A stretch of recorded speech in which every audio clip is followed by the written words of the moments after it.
सुप्रभात बच्चों। आज हम समास के अगले भेदों के बारे में बात करेंगे। पिछली वीडियो में हमने कर्मधारय समास तक किया था। अगला है द्विगु समास। द्विगु समास किसे कहते हैं? कहता है जिस समास का पहला पद संख्यावाची हो, संख्यावाची हो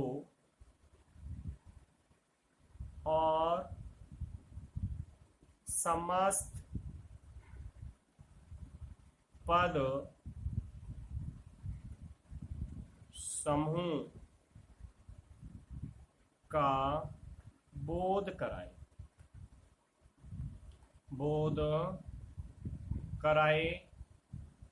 उसे द्विगु समास कहते हैं। उसे द्विगु समास कहते हैं।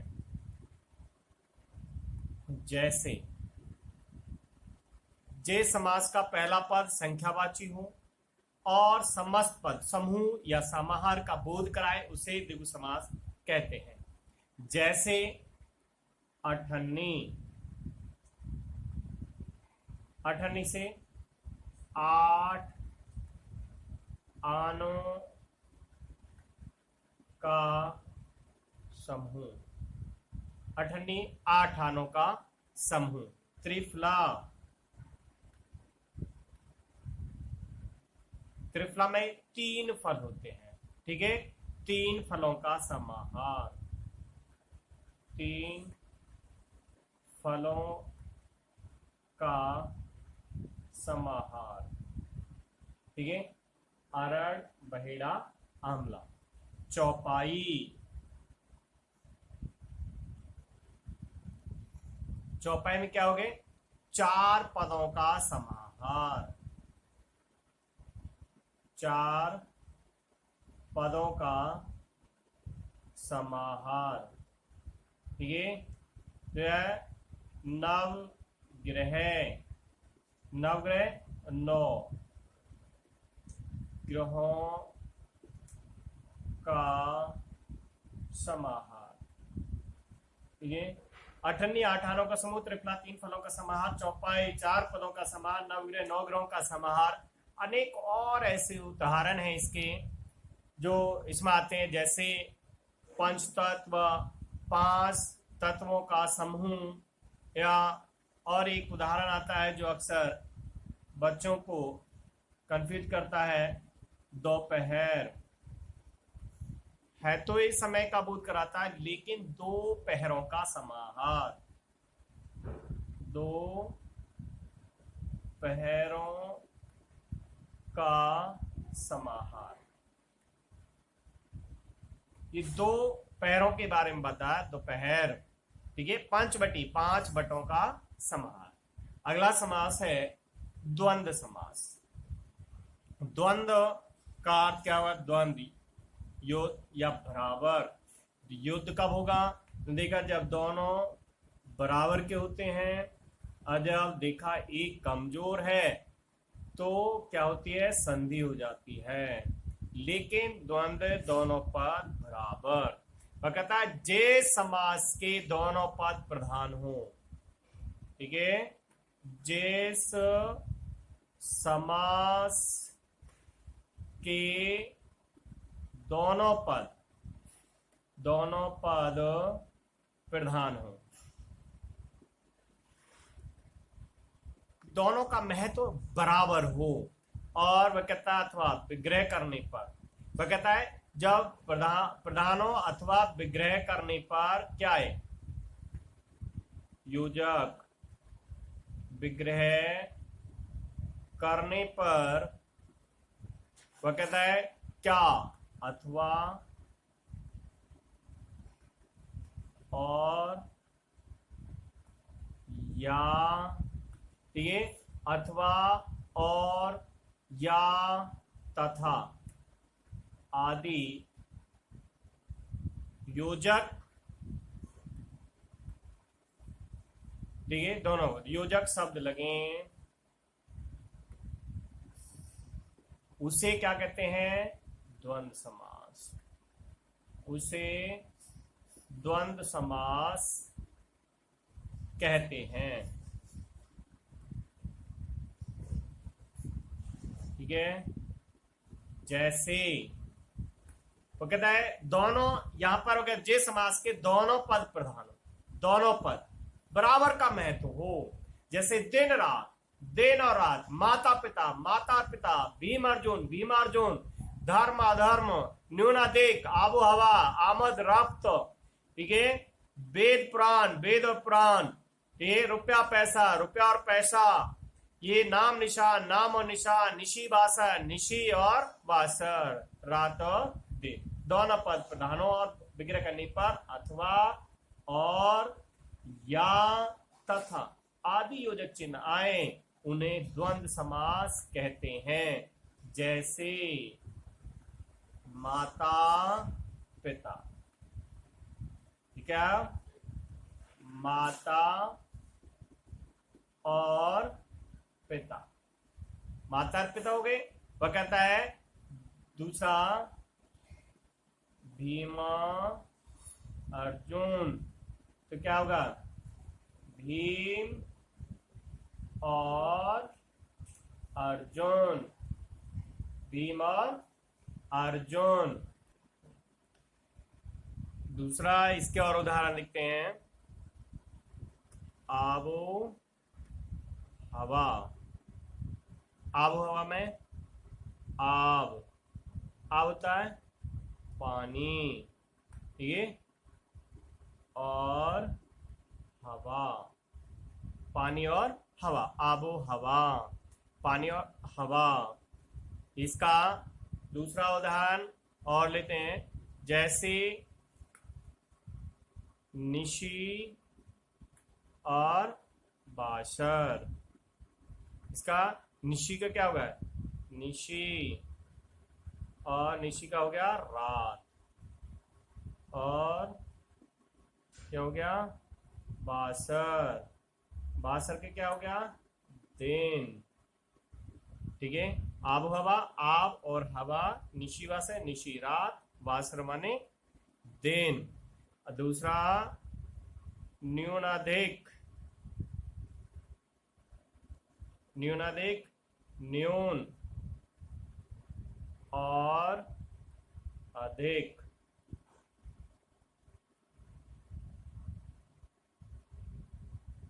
न्यून और अधिक। इसमें न्यून हो गया क्या? कम, ठीक है, कम और अधिक, न्यून अधिक, कम और अधिक। आमद रफ्त,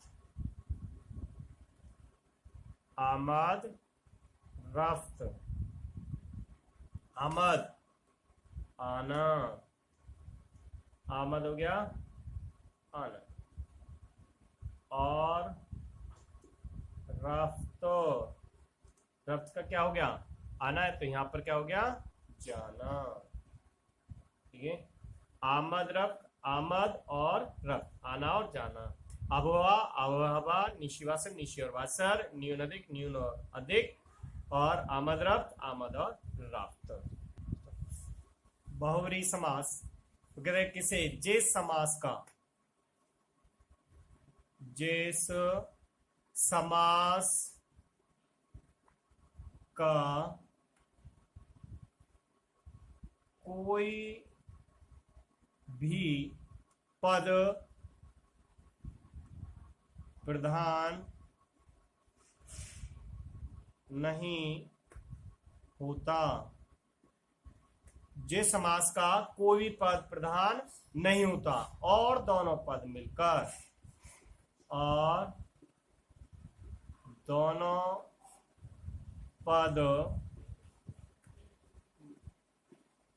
मिलकर किसका? तो कह रहा है दोनों पद मिलकर किसी अन्य शब्द, मिलकर किसी अन्य शब्द। अब अन्य शब्द क्या है?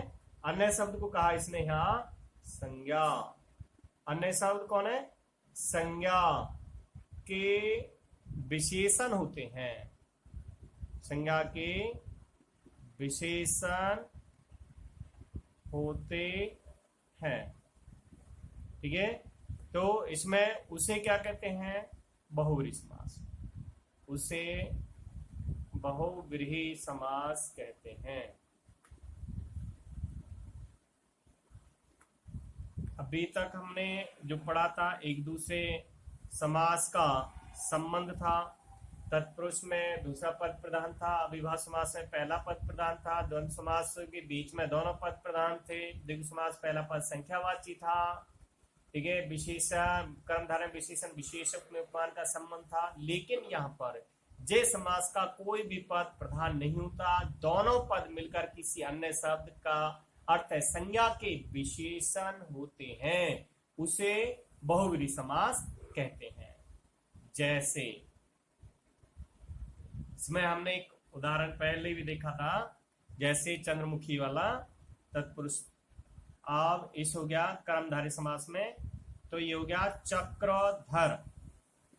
चक्र को धारण करने वाला।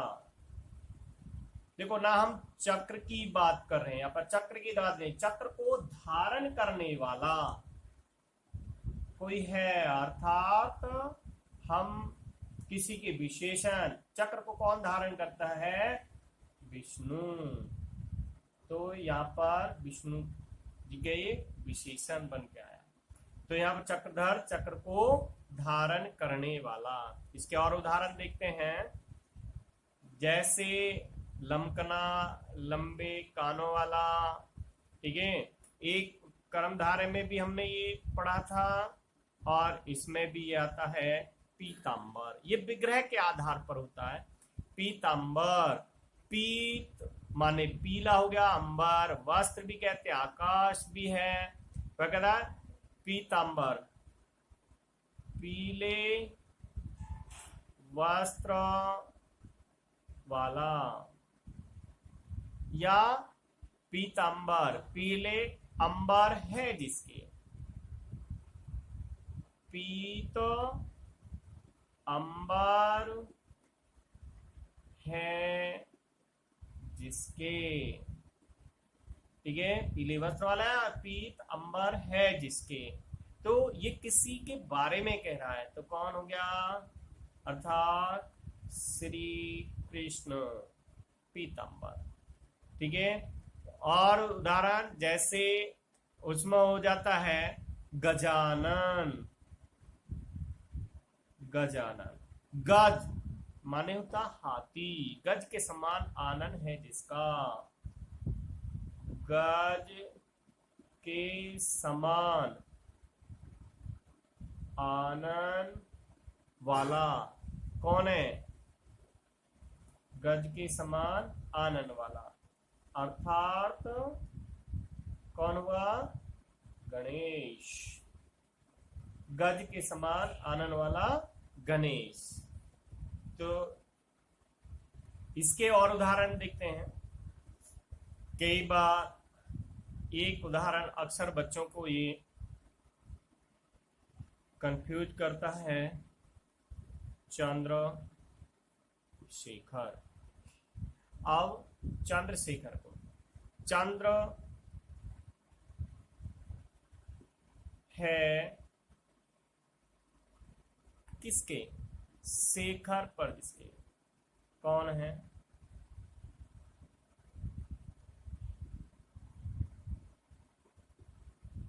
या शिखर।